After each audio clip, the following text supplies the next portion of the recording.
troubleshoot software restrictions.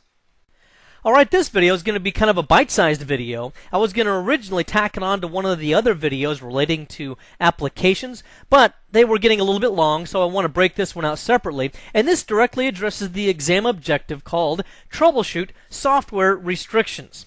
Now, as we take a look at this, what it's really going to address is preventing users from being able to run software. And that's really all there is to it, so I don't even have a whiteboard here for you, because there's only really one bullet that would appear on it. Troubleshoot software restrictions. As with most troubleshooting, by the way, it really relates mostly to configuring it properly in the first place, so that if you do find you're having troubles with this feature of Windows, just go back and double check to make sure that you've configured it the way I'm about to show you here, okay? Now let's take a look at how this might work. Let's say that you're an administrator and you're on your lunch break and you've just decided, you know what, I'm eating my little PB&J and my bag of Lay's potato chips and drinking a Coca-Cola, and I'm kind of getting tired of just sitting here doing nothing. There's nothing new on the internet, so let me just go to the games and click on Solitaire, and we'll just go ahead and play a game here. So you just I got a good start going on here. So you just play a little bit of solitaire game here, and things are looking pretty good. By the way, don't you just love how new Windows Vista version of Solitaire automatically flips cards over for you and stuff like that? Pretty cool, huh? So anyway, you're off to a good start here when the boss comes by and says, "Hey, you're not supposed to be playing games at work." "But I'm on my lunch break." "I don't care if you're on your lunch break or not. Get rid of that game." "Okay, I'll close it. At least I'll save it." That is a cool feature in Vista. You can at least save your games now. But then the boss says, "Wait a minute, you're not supposed to be playing games at all, so I want you to do more than that. I want you to delete that game entirely." So the boss gets you to delete the game, and if you're an administrator, it's very possible that you can just come back and reinstall it later anyway, right? And some games that are small games like that, you can even put on or copy them to a USB thumb drive or something like that, and play them from your thumb drive instead. So there's all kinds of different ways that enterprising administrators could think of to get around the company rules there, right? Well, that is true. We could do those things, but software restrictions could potentially even restrict administrators. And let me show you how we can get that to work. So then in order to make this work, what I need to do first of all is to actually access the Solitaire executable. Now here I've gone to the file system in advance, and I'm accessing the Solitaire executable, and I'm just going to copy this. The only reason why I'm copying it is because I need to put it in a location that the server can also access. So I'm just going to go to my UNC path of DC Nugget 2008, and we'll go ahead and find a share there for us to be able to put this in. I'll just put it in the C drive here, so I'll just enter a \C $. And then here I'm just going to go ahead and put it in this location for the time being. The only reason for me doing this is not as a permanent file copy, because I'm going to delete that a little bit later on if I want to. It's only because I need to work with it in an accessible location from within the Windows Server 2008 server for the policy that I'm about to create. That'll all come to light shortly. But here I've created a policy called Restrict Solitaire, which right now has not been edited, so it has no settings in it whatsoever. So I'm going to right-click on it and choose Edit. And then having done that, I'm going to go ahead and go to the proper location and point it to the file that I just copied. So let's take a look at it. Here we'll go to the Computer Configuration, Policies, Windows Settings, and in order to prevent a piece of software from running, I'm going to go down here under Security Settings, and I'm going to go to Software Restriction Policies. Let me expand this out so you can see it a little bit better. Software Restriction Policies.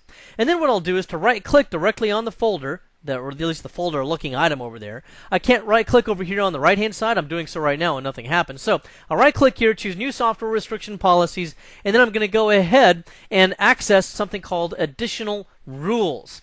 Now within Additional Rules, I'll specify one of these new rules. A new certificate rule really falls outside of our scope, but if you're a developer, then you can configure a certificate rule where only your signed applications will be able to work. Anything that's not signed would not work. Any new hash rule, which I'll come back to in a moment. A new network zone rule, which can also, in the past, has been known as a new internet zone rule, because you can configure whether or not applications can run based upon their internet zone. And then you can also set up a new path rule, which in this case might restrict, for example, only C:\program files, Microsoft applications or whatever it is, and any other file path that you wanted to restrict. However, the enterprising person would be able to just copy the existing file somewhere else, and then they could still run it. So the best way to go in most cases is going to be this new hash rule. Now here what I need to do is to simply browse for the version of Solitaire that I copied earlier. Remember, I copied that to the C drive. So as I click on browse, and it doesn't have to be going through a network location or anything like that, all I need to do is to find a copy of the file that I'm trying to restrict, and there it is, and click open. Now, all I really wanted to do with this is to disallow it, but by doing this, what happens is it's going to create a file hash.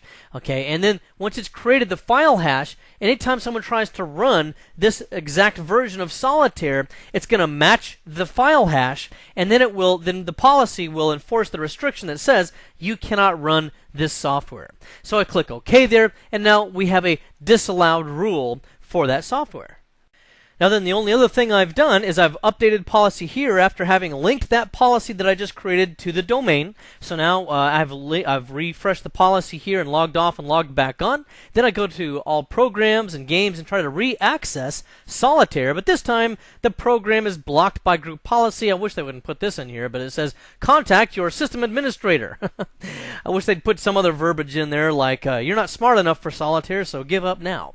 But anyway, that's how it works. And very, very powerful utility to be able to restrict software from your users. Now here I've returned to the policy because you might have seen some other things in there that aroused your curiosity, so let's just briefly address what these different things are, starting with security levels. By default, it's set at unrestricted, and if I had not entered in the restriction for Solitaire, we'd really see no practical difference in the way our applications ran with just an unrestricted default setting. Okay, but we could also set up additional values in this. We could change the default to basic user instead, and if I click set as default here, then it allows programs to execute without administrator access rights. This could cause a problem, however. So this is a big troubleshooting item right here. If I configure this and set it as default, but one of the programs that I normally run has always required a user account control in the past, now the program will fail because it does not allow for that administrator access. So that's an issue there that could be a troubleshooting item. And then disallowed will not allow any software to run regardless of the rights of the user if you set this as default. And then what you would have to do is maybe you want to allow a specific application to run. You would go into these additional rules and you would add in a new rule here of some kind, and that would be an exception to your default security level. So whatever I'd put in there would be in contradiction to my disallowed, and maybe I wanted to allow, a kiosk application to run to showcase my product at a trade show or something. Well, maybe that would then be the only application that would run. Let's take a look quickly at some of these other items here as well. For enforcement, you can see some of these items. By default, it says all software files except libraries like DLLs, which are critical to allowing Windows to run at all.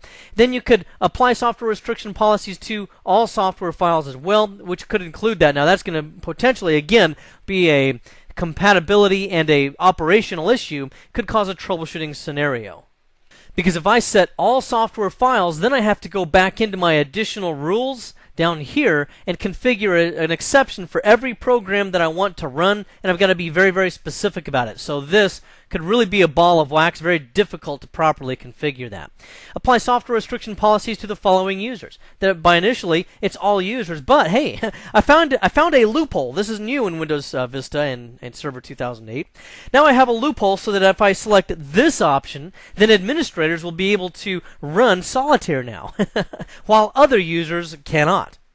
And then we also have software restriction policies with certificate rules. We, by default, will ignore certificate rules, but if I choose enforce, then what it's going to do is it's going to check through its list of trusted certificates every time you try to get the application to run, and that does take more time, so that could potentially negatively impact, as you can see down here, the performance of your machine.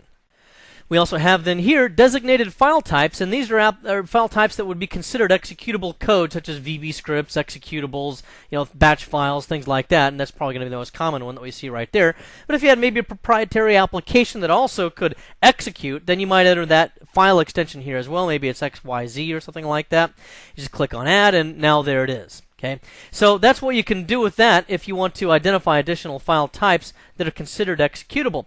Then for our trusted publishers, we can also define these policy settings, and we can allow administrators and users to manage the user's own trusted publishers. And this is something that you'll also see in Internet Explorer, where we can add additional certificates. You can also allow only administrators to manage the publishers, or allow only enterprise admins to manage the trusted publishers. Then what you can also do with certificate verification is to verify that the certificate is not revoked when adding.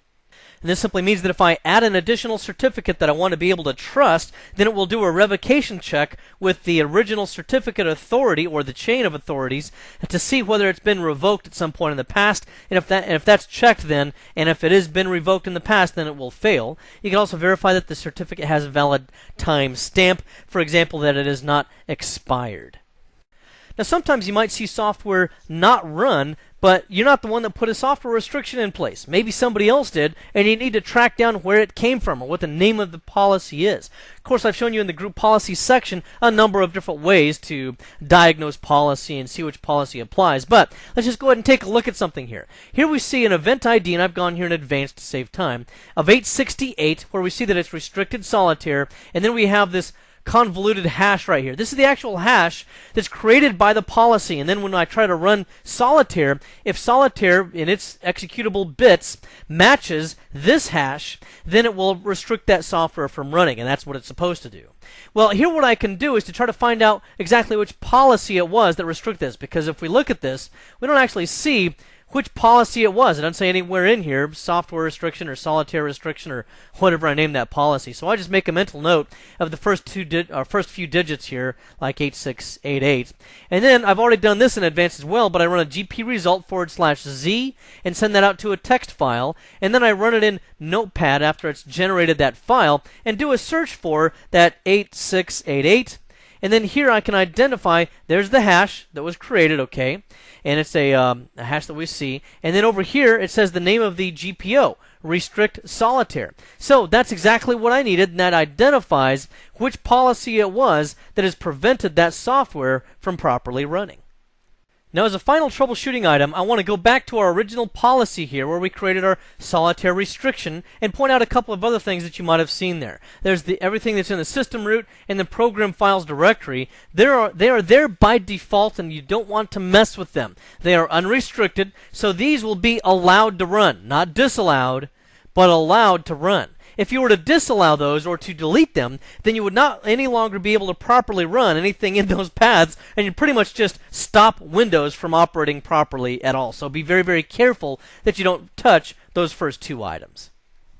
Well, that's it for our brief little video on software restrictions using group policy, and I hope this has been informative for you, and I'd like to thank you for viewing.